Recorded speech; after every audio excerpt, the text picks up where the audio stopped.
all know a guy who only occasionally shaves for big occasions, and it's because that occasional shave really hurts. It's the time of year for big occasions, and yet there he is, suffering with that cheap drugstore razor. Let's help him out. Henson Shaving's line of razors, built with aerospace precision, deliver a smooth shave your dad, brother, and even son can enjoy, eventually. With replacement blades just 10 cents each, you'll buy it once and they'll use it for life. How's that for the perfect gift? Celebrate with 100 free blades on your first purchase, and no subscription headaches. HensonShaving.com/holiday. Selling your car to Carvana is as easy as... As easy as pie? Sure. All you have to do is enter your license plate or VIN. As easy as a stroll in the park. Okay, then just answer a few questions and you'll get a real offer in seconds. As easy as singing. Why not? Schedule a pickup or drop off and Carvana will pay you that amount right on the spot. As easy as playing guitar. Actually, I find that kind of difficult. But selling your car to Carvana is as easy as... Can be. Visit Carvana.com or download the app to get an instant offer today.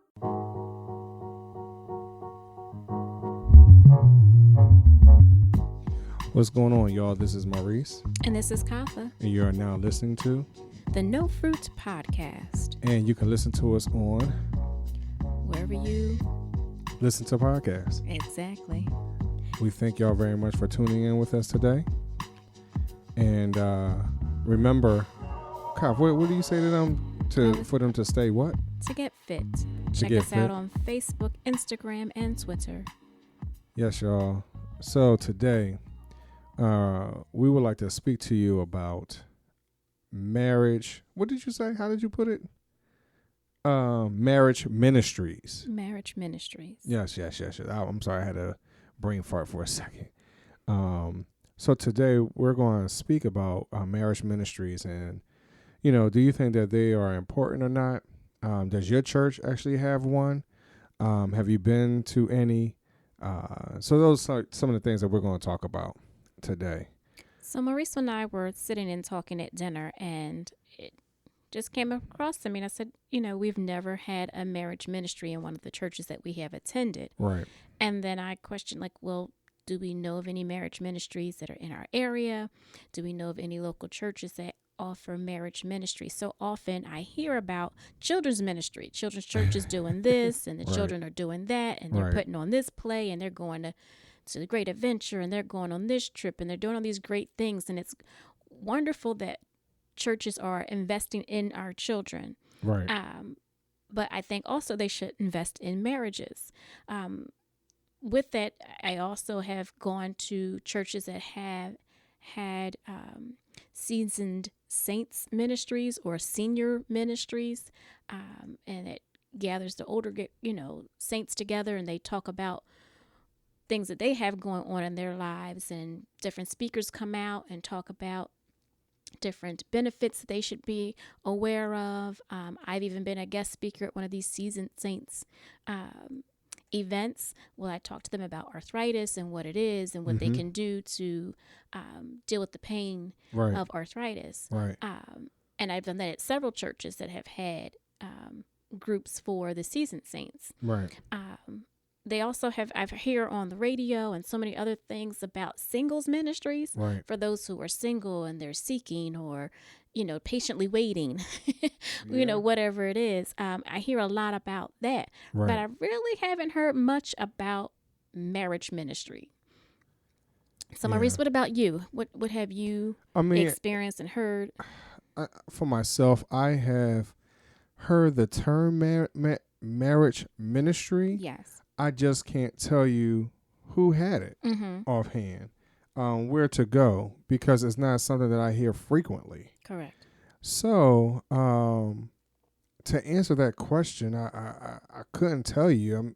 I'm like you. I mean, and we even joked about having a parking lot ministry, but no Right. marriage ministry. So you have all these other ministries. You have ministries about advertising and marketing to the First Ladies Ministry. Like, you have all these other organizations or auxiliaries. My mom was a part of the flower club, Right. and she had Club. the hostess club. She had to put fresh flowers up on the, in the church every week. I mean, for those of us that went to some other churches, I mean, we had the South Carolina Club or we had the Triple V, and there's so many different clubs out there that's in the church, but that is not one that you hear a lot that you, about. no, not at all. And I find it ironic or strange in a bit that the church lets us know how important marriage is. Right. And I can remember even us as young people going to conferences and them talking about the family Mm-hmm. and that, marriage is very, very important part of it, of a family unit. Right.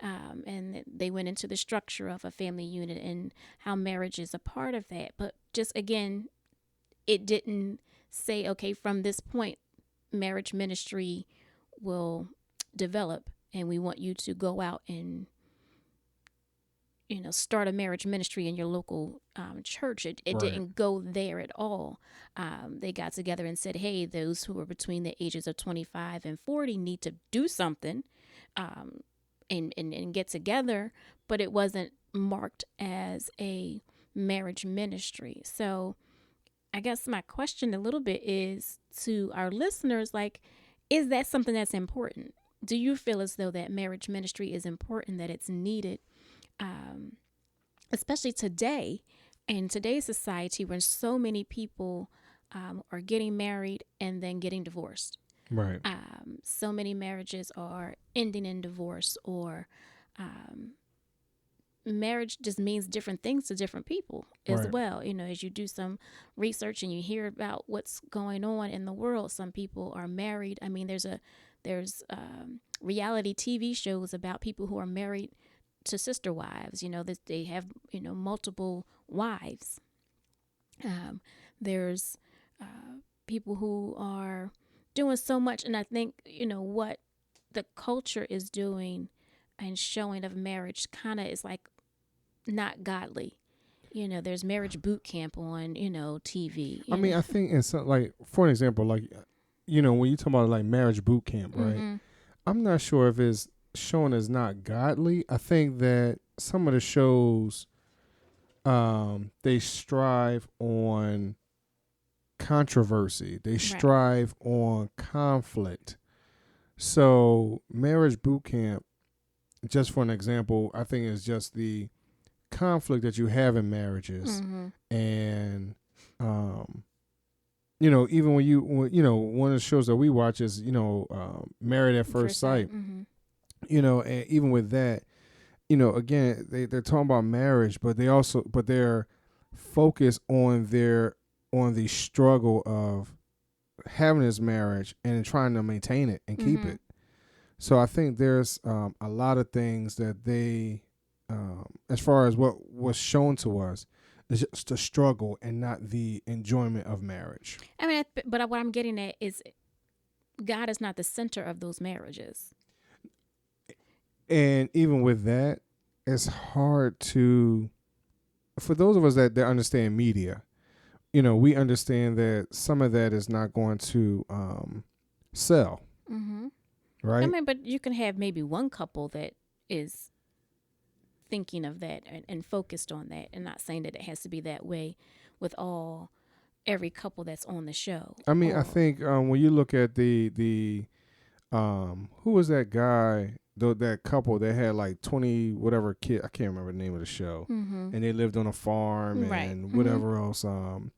And even though they were heavily focused on religion, but because they have fallen short often, and now, I mean, between the husband and then the kids, like it was just crazy. They eventually had to take the show off the air, I believe, because of that. That wholesome vibe was no longer wholesome anymore. Mm-hmm. So what image is being put out there? If you pay attention, I don't think there's a whole lot of shows out there that even support a real religious perspective. Right. I'm not saying it has to be Christian, but is some type of Islamic faith. Unfortunately, with that in this country, we look at them as terrorists, and they're not. So I think that kind of pulls back on that a little bit. For those that are from the Jewish faith, I believe that there's a not always a positive outlook on them either. So the only way what you would do would be, hey, from a Christian perspective, and that's not to minimize any other religions or faiths or practices that's out there. Mm-hmm. But from a Christian perspective, even though there might be an underlining message out there, I think that that's one that they don't want to put out there too much. So, so as a whole, you're not going. I don't think we're really going to see a wholesome family perspective from a with a focus on their religious faith. I mean, that's all well and fine. That's television, and I'm not saying that that's where we should go to get advice on our marriage and grow at all. But again, I'm not saying that either. From the church perspective, for all of our church leaders, all of you who are listening, again, what is it that you can do to help those that are about to get married, or those who are newly married, or those who are like Maurice and myself, who have been married for 20 years, and then those who have been in it for 40 years or 50 years. I was just looking recently, I think somebody was celebrating 70 plus years of marriage. Mm-hmm. And that's a beautiful thing. Right. But, they also need to be uplifted, and they may have some information they can share with someone else that's a newlywed, or someone like us that's been married for 20 years. So I just want to know, like, what do you think are some of the important things of having a marriage ministry in the church, and why do you think that so many churches don't offer it? I think that there is a more than likely a lack of married couples in the church. I would agree, yes. One, number two, I think even though people may be married, but I could think of quite a few persons who are married. The spouses actually attend different churches.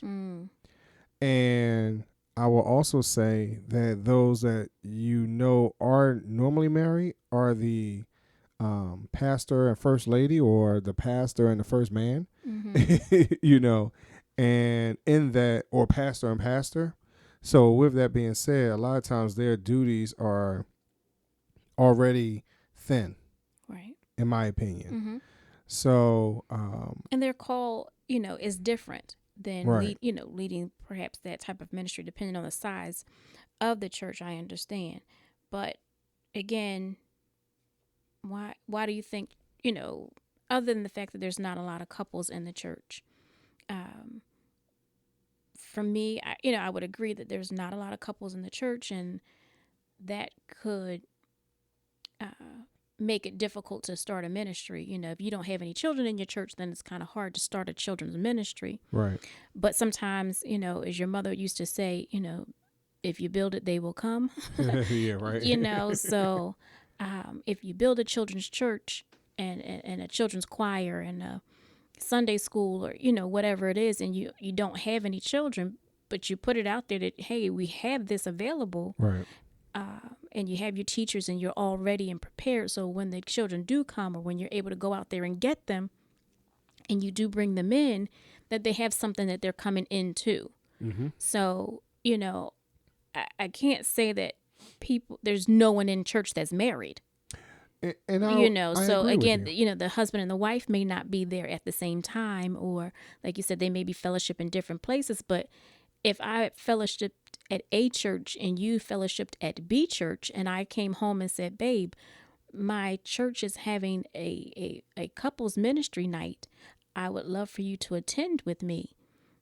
Unless it's going against something that you were doing at your church, I can't say that you wouldn't attend that with me. For, again, like you said, for me, yes, I would attend, right? But I think there's something that you mentioned that's very important. If people are worshiping in different places, a lot of times people have their own organizations, services, clubs, so forth and so on that they're attending to. And for guys, and I'm only going to speak from my guy perspective, a lot of times we're going to be put in roles that are going to be from the deacon/steward perspective or the trustee perspective. Maybe a male chorus. After that, is really nothing else left for us to do. So we're kind of just sitting out there. So all the more reason for you guys to go ahead and head up the ministry for marriage. But I think with that comes, where we are consumed, or we get consumed with other things that's kind of going on. Mm-hmm. So yes, our wife is at this meeting. So all right, we can get all these other things done, besides chilling, relaxing from work or whatever else that might be.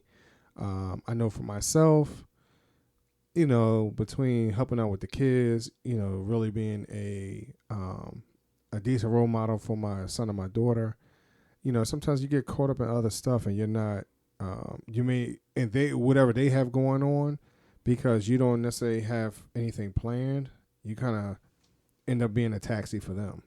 So I think there's some other roles that men play that may not allow for them to head up a club or organization such as that, unless it's commissioned by the pastor. Mm-hmm.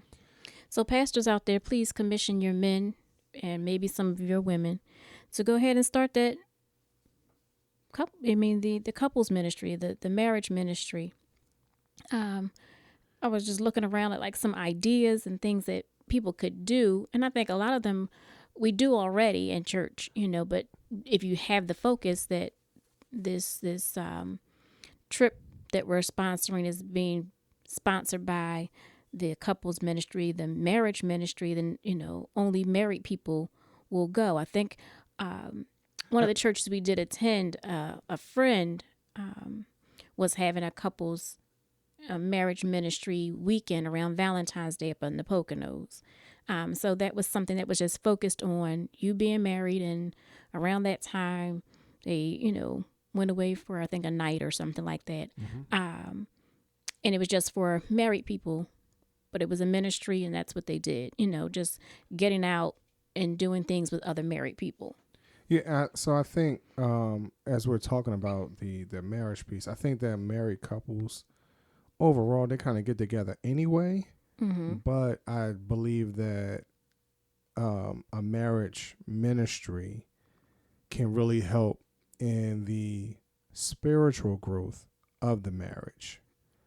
I think that's truly needed. Mm-hmm. I do believe that the marriage ministry can help with, like you said, those that are just starting out in marriage. Hey, how do we handle these differences? How do we handle the thought of us being unequally yoked? How do we handle all these other outside pressures of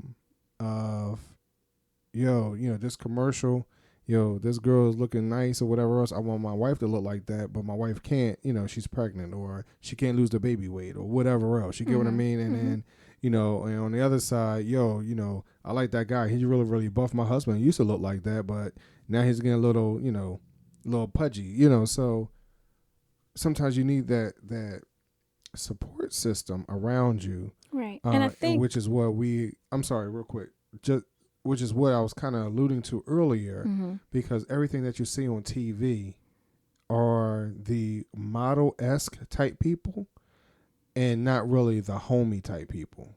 So I'm sorry, go ahead. So what I was going to get at is I think a lot of it is started, like we went to premarital counseling, for several sessions before getting married. And I think a lot of pastors will offer similar services. Like I'm not, some have even said I'm not going to perform the marriage ceremony unless I meet with you several times. Right. But it stops after you say I do, or say I will, or, jump the broom. However, you become married, it stops after that, and I think it should continue. And how does it continue? As you said, some of those questions and things that you raised, Maurice, were things that we talk about in premarital counseling, but those are just the wishful things. Like, who's going to take out the trash, and how are you going to handle the finances, and how are you going to handle this? But then it becomes real after you get married. Like, now we really do have to live together and work all this stuff out. And how do you do that? I mean, and I think what else happens in marriage, not only does it become real from just a marriage perspective, but then you're learning yourself, you're learning the other person, you're learning how to work together, and then you have all the other pressures that come with marriage that sometimes in the very beginning can wear you out to some degree, because not only are you learning the other person, but you got to learn their family. Right. You technically have to learn your family all over again, because now they're trying to adjust with you being married. And the one thing we have yet to talk about is by the time the spouse becomes pregnant and you start involving kids, your whole life turns different. Right. And that's, parenting ministry. But, again, just being married and what marriage brings upon, and like you said, those responsibilities, the compromise of now having to deal with someone else. So, a mom calls and says, can you come over here and change the light bulb? You can't just jump up and go do it because mom called. You have someone else that you're connected to, that that you're now become one with, that sometimes you just gotta talk to a little bit and communicate with, to let them know, hey, mom called and need a light bulb, those things. So and I think sometimes stuff like that is hard to break out of those type of habits, especially if you've come up in a single parent home. Sometimes I think that kind of wears on you a little bit too. Right. And, I'm not saying that you have to give it all up. But again, these are some things I think that through a marriage ministry, through group counseling, through just talking to other people, you would kind of, realize, hey, it's not just me. Or you'd hear some ideas on how others have dealt with it and come off a little bit better. I mean, I think, Maurice, when you and I first got married, we had impromptu, I guess, in our own house, in our own living room, marriage in couples ministry. Some of us were married. Well, most of us were married at that time. Right. We kind of started this domino effect of everybody getting married. Yeah, right. Right. So with that, we would sit around and talk about what it was like to be young, married, in the ministry, starting a family, all those things. And it was very helpful. But I would also say that we were already, all of us that were together, we had already had a group relationship anyway. Us being friends, singing on choirs together, whatever it might have been like. So we already had a bond. But I do believe as our children were getting older, and I do believe jobs changing, things like that, I think some of that really changed our dynamic as we move forward, i.e. why we don't have it now. And then you kind of get used to not being in that place. Because everyone from that initial group, except for you and I, are pastors. Everyone.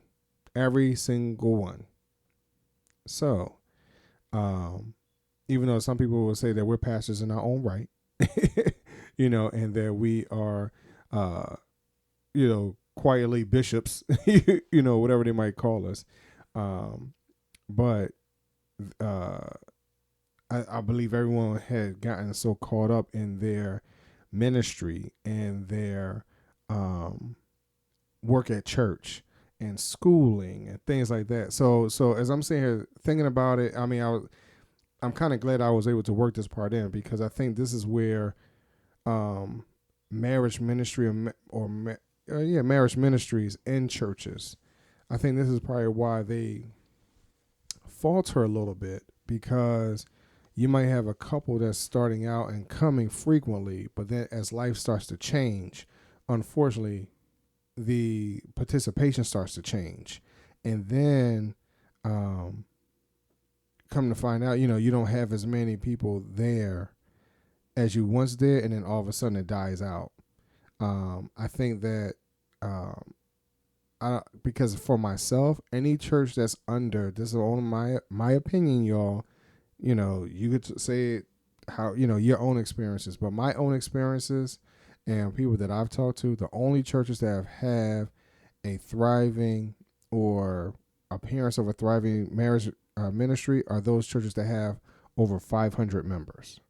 Mm. And so, with that being said, those 500 members, I mean, you can see that because of, hey, everyone, in those little larger congregations have the professionals where they only work 9 to 5, so they could come out at 6, 7 o'clock, or they have something where they could do something else with the kids and may not have to worry about, oh, we got to do this with the kids or that with the kids or whatever. Or, you have an older middle age where my kids just left out the house, population. So those that are a little smaller congregations, I don't hear too many of them having this marriage count. I keep wanting to say counseling because to some degree it's counseling, but just this marriage support group, this marriage ministry, marriage counseling or ongoing marriage counseling, however you want to word it. I think that's part of the difference. Is it kind of comes down to your congregation and the types of persons that you have in them. So whether it's white collar, blue collar, self-employment, disability, I think it comes down to a lot of those different things too. So I don't want to say that marriage ministry is not important. I just don't think that those that are in marriage have the time versus those that are single, because I think with single ministries, it allows those persons to kind of go out and be out with people that they could kind of they can still kind of let their hair down, but they don't feel all the worldly pressures of drinking alcohol, having sex, things like that. And I think that's the issue. I think, again, with children's ministry and singles ministry, it's like we're doing all these things to fill your time, to help you so you don't sin and you don't have issues. But again, married people have issues too. Married people are tempted as well. So I think there is still a strong need for marriage ministry in the church. I think just because we're married, I want to sit and look at a movie with you. But again, it's sometimes good to go and look at a movie with some friends. Or, I don't mind sitting having dinner with you, but it's also good to go out and have dinner with friends. And a marriage ministry would be a way to go. Again, like you said, there's so many other things that the church offers ministry-wise, whether it's the usher board or the Sunday school or the church choir or trustee and stewardess, all of those different organizations and ministries do occupy a lot of the time. But I think the marriage ministry is still very important, and I think it can be worked in with some of those other auxiliaries and some of those other ministries. So again, I don't want it to be overlooked. I think it's needed. Yeah, that's what I'm saying. I don't think, I'm not discounting that it's not needed. I just think that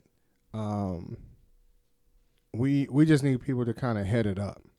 I think that's what it comes down to. And there's no excuses. Again, as I said earlier, that a lot of things that marriage ministries can do as programs or outings, you're kind of already doing, but just now focus it on those who are couples either about to get married, already married, those types of things. I think if you do do you have a Bible study just for married people? I know when I was in Bible school, we read, oh goodness, now I just lost my train of thought. We read the book where the gentleman is speaking about his wife. And they had a couple read it to one another. It was just very, it's a poet, one of the poetry books. Okay. So, it was very poetic. I think Maurice and I, we started to read it. I don't think we got through it.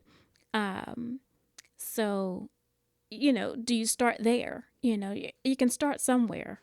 Do you have, we have Women's Day, we have Men's Day. Do you have a marriage day? We have men's breakfast and women's breakfast to have speakers talk about what it's like to be a woman in the Bible. And we have,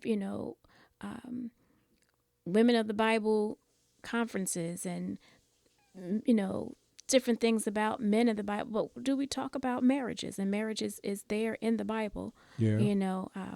We always joke around and say, hey, Jesus made his first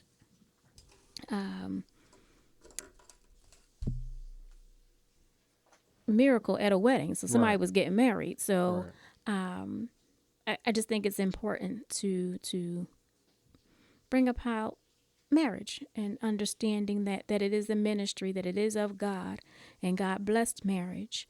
And I think that if we as a church would discuss it and talk about it more, then we could certainly I would say probably have more healthy marriages. I'm gonna say have more healthy marriages, which ultimately creates more healthy kids. Mm-hmm. And a more positive outlook because of our community is suffering. Yes. Overall. Right. And even when you have a husband and wife, sometimes it still seems like there's a lack of respect sometimes on both parties, from both parties.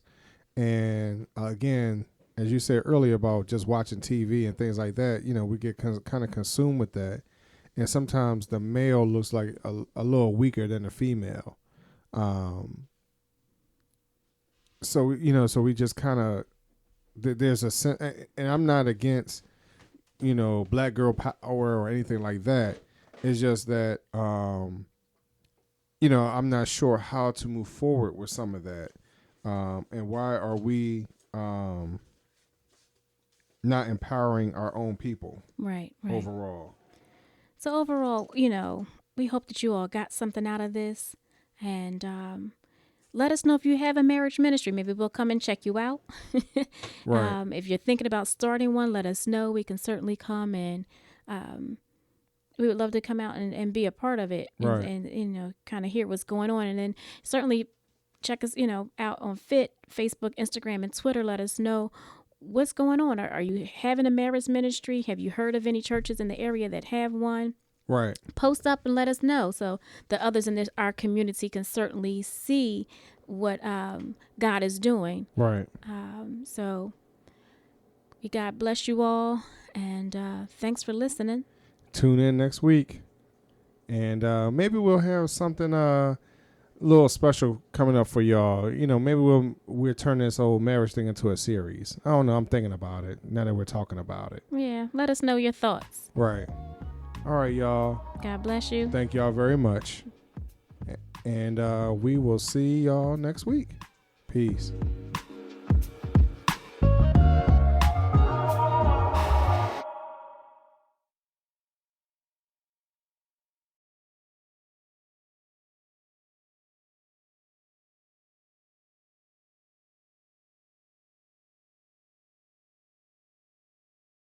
We all know a guy who only occasionally shaves for big occasions, and it's because that occasional shave really hurts. It's the time of year for big occasions, and yet there he is, suffering with that cheap drugstore razor. Let's help him out. Henson Shaving's line of razors, built with aerospace precision, deliver a smooth shave your dad, brother, and even son can enjoy, eventually. With replacement blades just 10 cents each, you'll buy it once and they'll use it for life. How's that for the perfect gift? Celebrate with 100 free blades on your first purchase, and no subscription headaches. HensonShaving.com/holiday. Seeing is believing, and you're not going to believe how bright and vivid the colors are on the Samsung Neo QLED and OLED TVs powered by the Neural Quantum Processor, because this is an audio ad. Unless you can see it, which means you already have one. Nice. Samsung, more wow than ever.